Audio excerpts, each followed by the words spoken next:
Hello friends, welcome again.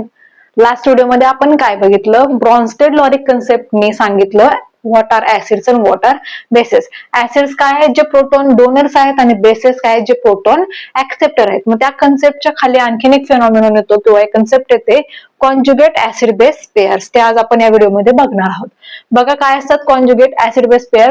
The pair of A substance that may be formed from one another by the loss or gain of a proton. काय loss करते किंवा gain करते? एक proton और एक chemical species that differ in composition only by a proton are called a conjugate acid base pair. म्हणजेच काय, अशी एक पेअर आहे की ज्या पेअर मध्ये एकमेकांमध्ये त्यांचं आपण काय करू शकतो? कन्वर्जन करू शकतो बाय ए प्रोटॉन. म्हणजे फक्त त्याच्यात डिफरन्स कशाचा असेल? एका प्रोटॉनचा असेल. आपण काय करू शकतो? त्या स्पेसिस मधून एक प्रोटॉन कमी करू शकतो किंवा एक प्रोटॉन त्याच्यामध्ये आपण ऍड करू शकतो. अशा वेळी जर एकमेकांमध्ये ते कन्वर्ट होत असतील तर त्याला आपण काय म्हणलेलं आहे? Conjugate acid base pairs. बघा परत सांगते, एखादा सबस्टन्स आहे, त्या सबस्टन्स मधून आपण H+ काढून घेतला आणि राहिलेला जो स्पेसिस आहे त्याच्यात परत आपण H+ ऍड केला तर ते एकमेकांना जर इंटर कन्वर्ट होत असतील तर आपण त्याला काय म्हणतोय? Conjugate acid base pairs. Example बघा, HCl + NH3 काय देतोय? NH4+ + Cl-. आता HCl काय आहे आपल्याला माहिती आहे? ऍसिड आहे. NH3 आपल्याला माहिती आहे बेस आहे. आता HCl ऍसिड असल्यामुळे HCl ने काय केलं? H+ आयन दिला. ठीक आहे. H+ आयन कोणी घेतला? NH3 ने घेतला आणि काय तयार केलं? NH4+ आणि Cl राहिलेला काय झालं? Cl- ion. आता आपल्याला काय बघायचंय? कॉन्जुगेट ऍसिड बेस पेअर्स आपण कशा करू शकतो? HCl मधून H+ निघून गेला, राहिला काय? Cl-. मग या Cl- मध्ये आपण परत H+ ऍड केला तर काय तयार होईल? परत HCl तयार होईल. म्हणजेच HCl मधून आपण H+ काढला आणि Cl- मध्ये H+ ऍड केला तर आपल्याला स्पेसिस काय मिळते? परत HCl मिळते. याचा अर्थ काय? आपण काय करू शकतो? Cl- मध्ये H+ ऍड केल्यानंतर आपल्याला HCl मिळतोय. आणखी आपण काय सांगतोय? HCl मधून H+ निघून गेल्यानंतर आपल्याला काय म्हणतोय? Cl- आयन मिळतंय. मग आपण इंटर कन्वर्ट कशात करतोय? फक्त Cl- आणि HCl मध्ये. Cl- मध्ये H+ घातला, HCl येतोय. HCl मधून H+ काढला, काय तयार होतोय? Cl-. म्हणून आपण काय सांगतोय? HCl आणि Cl- एकमेकांचे काय आहेत? कॉन्जुगेट ऍसिड बेस पेअर आहेत. ऍसिड कोण आहे? HCl. बेस कोण असणार आहे? Cl-.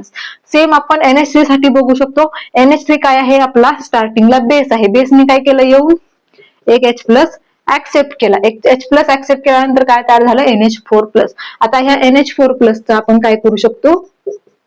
NH4 मधून आणखीन एक H+ रिमूव्ह केला की काय तयार होते? परत NH3 तयार होते. म्हणजेच काय? NH3 मध्ये आपण H+ ऍड केल्यानंतर NH4+ तयार होते.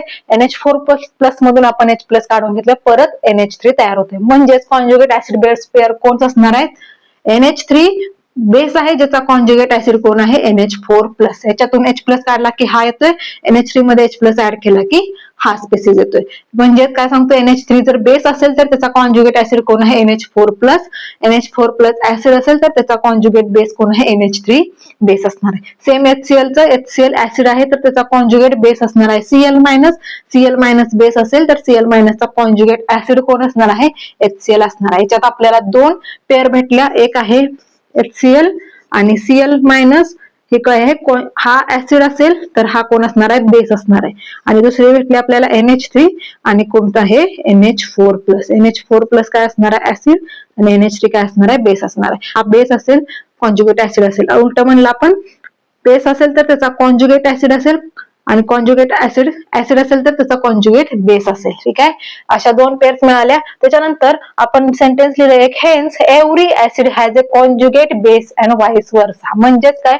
प्रत्येक ऍसिडचा एक कॉन्जुगेट बेस असणारच आहे. कारण ऍसिड काय करतं? H+ देतं. H+ दिल्यानंतर सेम स्पेसिस जिथं राहील ऍसिटेट आयन सारखी. लास्ट व्हिडिओ मध्ये आपण काय बघितलं होतं? ऍसिटेट आयन मध्ये आपण H+ ऍड केलं की परत ऍसिटिक ऍसिड तयार होते. ऍसिटिक ऍसिड मधून H+ आपण काढून घेतला की परत ऍसिटेट आयन होतं. इथं आपण कशाचं सांगू शकतो? HCl चं सांगू शकतो. HCl मधून H+ निघून गेला की Cl- येतोय. मग Cl- मध्ये H+ ऍड केला की HCl तयार होते. म्हणजेच काय होतं? इथं एका प्रोटॉनच्या डिफरन्स मध्ये रिएक्शन होते. एका स्पेसिस मध्ये H+ ऍड करावा लागतोय, दुसऱ्या स्पेसिस मध्ये H+ त्याच्यातून रिमूव्ह करावं लागतं. म्हणजेच आपण काय सांगितलंय? लॉस और गेन ऑफ ए प्रोटॉन. जसं आपण ऍसिडचं सांगितलं तसंच आपण बेसचं सांगू शकतो. अशी स्पेसिस आहे की ज्याच्यात आपण H प्लस ऍड केलाय की ऍसिड देते, आणि ऍसिड मधून H प्लस निघून गेला की त्याच्यात आपल्याला काय भेटतो, बेस भेटतो. म्हणजेच बेस मध्ये आपण H प्लस ऍड केला, ऍसिड भेटते, जे तयार झालेलं ऍसिड आहे त्याच्यातून आपण H प्लस रिमूव्ह केला की परत आपल्याला काय भेटतं, बेस भेटते. सेम NH4 काय आहे, आपलं ऍसिड आहे, ऍसिड मधून H प्लस काढून टाकला की आपल्याला NH3 भेटतं. ठीक आहे, तर हे होते conjugate acid base pair. Next video मध्ये आपण बघणार आहे एम्फोटेरिक बिहेवियर ऑफ वॉटर, त्याच्यानंतर advantages of Brønsted law concept, आणि लास्टला आपण त्याच्या बघणार आहोत लिमिटेशन्स. भेटूयात आपण नेक्स्ट व्हिडिओ मध्ये. तोपर्यंत बाय बाय.